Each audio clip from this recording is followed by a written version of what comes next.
from reporting in Israel. But first, over to our correspondent Zeina, who's live for us from the Lebanese capital, Beirut. Zeina, this was a night of extremely powerful Israeli airstrikes on Beirut, a huge amount of destruction. Talk us through what happened and who the Israeli military was targeting. Well, powerful blasts were heard across the capital, intense bombardment. Security sources saying that there were up to 11 consecutive strikes on one location. Very similar to what was witnessed a week ago when the Israeli army assassinated Hezbollah's Secretary General Hassan Nasrallah, who was in an underground bunker. The Israeli army is not saying what the target was. Hezbollah has made no comment. Israeli media is speculating that the target could be Hashem Safieddine, a high-ranking member of Hezbollah, really the potential successor of Nasrallah. The group has still not announced a replacement since Nasrallah's death was announced. We heard from Hezbollah's deputy leader, Naim Asim, just a few days ago saying that a new secretary general will be announced soon and that there's going to be this process. And the process is for the Shura Council to meet and to elect the successor of Nasrallah. Now, Safieddine was Nasrallah's cousin. Many people said that he was his look-alike.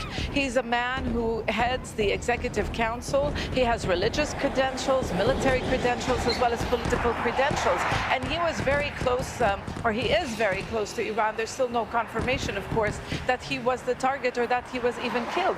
Now, Hezbollah is under attack. It is facing an intelligence and security war, and it is finding it very difficult to confront this. You talk to some officials in the organization, and they talk about the possibility of a mole. There's a lot of disarray in its ranks because Israel is not just going after its military leadership, now its political leadership, as well as its assets. And Zeina, meanwhile, Iran's Foreign Minister Abbas Araghchi, he's set to arrive in Beirut today for meetings with the Lebanese government.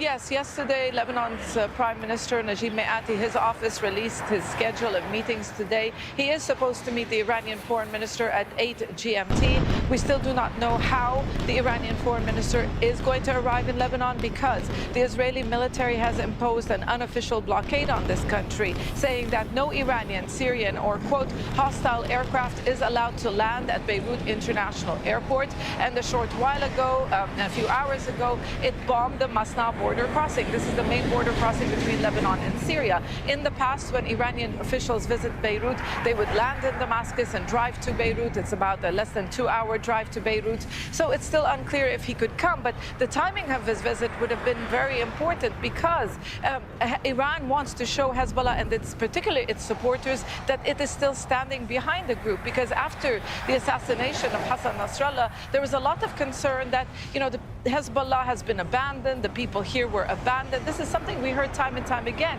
Now, after the Iranian government launched those missiles towards Israel a few days ago, people felt that Iran was ready to support Hezbollah militarily. So now, with the Iranian foreign minister's trip, this is also a show of support politically, because Hezbollah just doesn't need to survive in this military confrontation with Israel. Hezbollah has to survive domestically to maintain the political power it has acquired over the years. And right now, there are efforts to agree on a new president and a new government, because this country does not have an executive authority because of a deep political crisis. So his visit here would be a message that, yes, we still have influence here, and yes, we have a say in the politics in this country.